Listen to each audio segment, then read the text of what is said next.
చేసుకుంటే మాకు కాలువ వేసిండు అయ్యా, కాలువల భూమి పోయింది, మేము కైకిలు చేసుకుందాం అంటే కైకిలు చేసుకొనే పొట్టకు తినుడు అవుతుంది. సర్కారు బియ్యం వస్తున్నాయి, మాకు నెల అయితే లేదు, తిండికి గోస అవుతుంది అయ్యా. మా పరిస్థితి గిట్లున్నాయి, తినటోళ్ళం మేము రెక్కల కట్టం చేసుకుంటేనే మాకు బుక్కడ అన్నం అందుతుంది కడుపులకు. మాకు ఏం దారి చూపిస్తారో ఏమో. కాలువలో పోయిన భూములకు ఏమి ఇవ్వకపోతుంది, చెర్ర ఓడగొడుతుంది, చెరువు కింది లెక్కే కడుతుంది అయ్యా. మాకు చేసుకుందామంటే ఇప్పుడు రెక్కలు సాతన అయితే లేదు, పొట్టకు తిప్పలు అవుతుంది. మరి ఏం దారి చూపిస్తావో ఏం పెడతావో మాకు, మీరు పెట్టడానికి మేము ఎదురు చూస్తున్నాం. మాకు కాగితాలు నేను కొయ్యడకొచ్చి చూపిస్తా అన్నారు. మీకు ఏదన్నా పరిస్థితి చెప్తా తీసి ఇరుమాని మండలం రాను అవ్వ అని అన్నాడు. ఎవరు పొన్నం పవాకరు.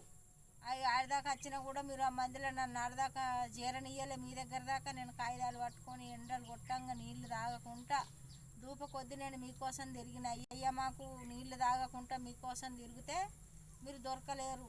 నేను పొద్దుడు సంధి కొయ్యడకు వచ్చినాడు కూడా తిరగంగా పోలీసుల కాళ్ళు మొక్కితే ఇక అయితే మీ కాగితాలు పట్టుకొని పోన్రి అని వాళ్ళు చెప్తే నేను మీ దగ్గర దాకా వస్తే పొలం పవాకర్ అన్నాడు, నీకు ఏదన్నా నేను చెప్తే తీయమ్మ నువ్వు రా అని అన్నాడు.